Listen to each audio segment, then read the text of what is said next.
നിങ്ങൾക്കെല്ലാവർക്കും അറിയാം ഇത് ചെയ്യാൻ വളരെ സിമ്പിളാണ്.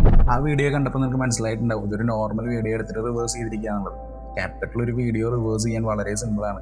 വീഡിയോ ടൈം ലൈനിലേക്ക് ഇമ്പോർട്ട് ചെയ്ത് ഇതേ കാണുന്ന റിവേഴ്സ് ബട്ടൺ ക്ലിക്ക് ചെയ്താൽ മതി. മൊബൈൽ ഫോൺ ക്യാപ്കട്ടിലാണെങ്കിലും വീഡിയോ ഇമ്പോർട്ട് ചെയ്ത ശേഷം ഇത് താഴെ സ്ക്രോൾ ചെയ്ത് കഴിഞ്ഞാൽ റിവേഴ്സ് എന്ന് പറഞ്ഞിട്ട് ഓപ്ഷൻ കാണാം. ഇത് പലപ്പോഴും പല സോഷ്യൽ മീഡിയ വീഡിയോസിലെല്ലാം അവരുടെ ഹുക്കിംഗ് വീഡിയോ ആയിട്ട് ഇതുപോലുള്ള വീഡിയോസ് ആഡ് ചെയ്യാറുണ്ട്.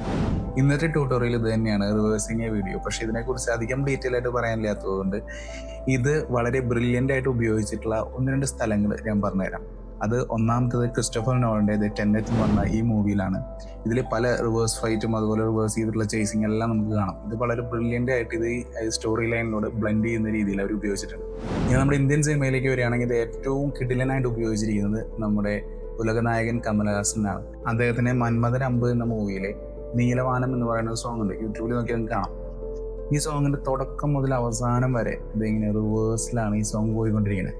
പക്ഷേ അവിടെ ഏറ്റവും ശ്രദ്ധിക്കേണ്ട ഒരു കാര്യം അദ്ദേഹത്തിൻ്റെ ലിപ്പ് മൂവ്മെൻറ്റ് ഫോർവേഡിലായിരിക്കും. ഇതെങ്ങനെ ചെയ്തു എന്ന് ചോദിച്ചു കഴിഞ്ഞാൽ പല ഇൻ്റർവ്യൂവിലും അദ്ദേഹം പറഞ്ഞിട്ടുണ്ട്. ഈ ഓൾറെഡി നമ്മൾ പാടുന്ന സോങ് റിവേഴ്സ് ചെയ്ത ശേഷം ആ റിവേഴ്സ് ചെയ്യുമ്പോൾ നമ്മൾ എങ്ങനെയാണോ കേൾക്കണേ അത് നമ്മളവിടെ പാടും, ലിപ്പ് മൂവ്മെൻറ്റ് കൊടുക്കും. അപ്പോൾ ആ പാട്ട് റിവേഴ്സ് ചെയ്യുമ്പോൾ ലിപ്പ് മൂവ്മെൻറ്റ് കറക്റ്റായിട്ട് വരും. ഒന്ന് ലോജിക്കലി തിങ്ക് ചെയ്താൽ മനസ്സിലാവും. അതുപോലെ തന്നെ ഈ അടുത്തിറങ്ങിയ തഗ് ലൈഫ് എന്ന് പറയുന്ന മൂവിയുടെ പ്രൊമോ വീഡിയോയിൽ ഒരു ക്ലോത്ത് ഇങ്ങനെ പറന്നു വന്ന് കയ്യിലേക്ക് ഇരിക്കുന്ന ഒരു സീനുണ്ട്. ആ സീൻ CG ഉപയോഗിച്ച് വേണമെങ്കിൽ ചെയ്യായിരുന്നു. പക്ഷേ റിയലിസ്റ്റിക് ആക്കാനായിട്ട് ആ ക്ലോത്തിനെ കയ്യിൽ നിന്ന് പറത്തി വിട്ടിട്ട് അത് റിവേഴ്സ് ചെയ്തിരിക്കുക ചെയ്യണേ. അങ്ങനെ റിവേഴ്സ് ചെയ്യുമ്പോൾ അവിടെ ഒരു ഡയലോഗ് പറയുന്നുണ്ട്. ആ ഡയലോഗും റിവേഴ്സായി. അത് വരാതിരിക്കാൻ ആ ഡയലോഗിനെ ആദ്യം റിവേഴ്സ് ചെയ്തിട്ട് ആ റിവേഴ്സ് ചെയ്യുമ്പോൾ എങ്ങനെയാണോ നമ്മൾ കേൾക്കുന്ന ഓഡിയോ അത് ലിപ്പ് മൂവ്മെൻറ്റ് കൊടുക്കും. എന്നിട്ടത് മൊത്തം വീഡിയോ റിവേഴ്സ് ചെയ്യും. അപ്പോൾ ലിപ്പ് മൂവ്മെൻറ്റ് ഫോർവേഡ് ആവും.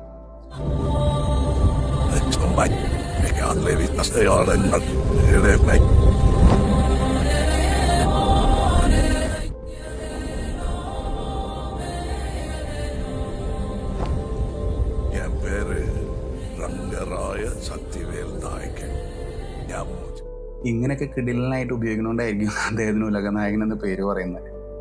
അപ്പോൾ ഇതുപോലുള്ള കുക്കിംഗ് വീഡിയോസ് ഉണ്ടാക്കിയിട്ട് നിങ്ങളുടെ വീഡിയോയുടെ തുടക്കത്തിൽ സോഷ്യൽ മീഡിയ കണ്ടന്റിൻ്റെ തുടക്കത്തിൽ ഇട്ട് കഴിഞ്ഞാൽ ഒരു പക്ഷേ നിങ്ങളുടെ വീഡിയോസ് ആളുകളിലേക്ക് പെട്ടെന്ന് ഹുക്കാവാനും അതുവഴി നിങ്ങൾക്ക് ഫോളോവേഴ്സിനെയും വ്യൂസൊക്കെ ഉണ്ടാക്കാൻ സാധിക്കും.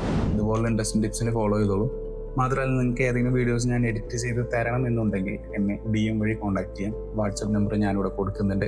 ഒരു കാര്യം കൂടെ എൻ്റെ കൂടെ പറയട്ടെ, കമലഹാസന് ഇത്രയും ബുദ്ധിമുട്ട് വേണ്ടി വന്നു. ഈ ഓഡിയോ റിവേഴ്സ് ചെയ്ത് അത് പറഞ്ഞ് ആ വീഡിയോ റിവേഴ്സ് ചെയ്ത് അങ്ങനെ ഒരുപാട് ബുദ്ധിമുട്ട് വന്നു. പക്ഷേ ക്യാപ്കട്ടിൻ്റെ ലേറ്റസ്റ്റ് വേർഷനിൽ, ലൈസൻസ്ഡ് വേർഷനിൽ ഇത് റിസോൾവ് ചെയ്യാനായിട്ട് ഒരു പ്രോ ഫീച്ചർ ഉണ്ട്. അറിയെങ്കിൽ കമൻറ്റ് ചെയ്യുക.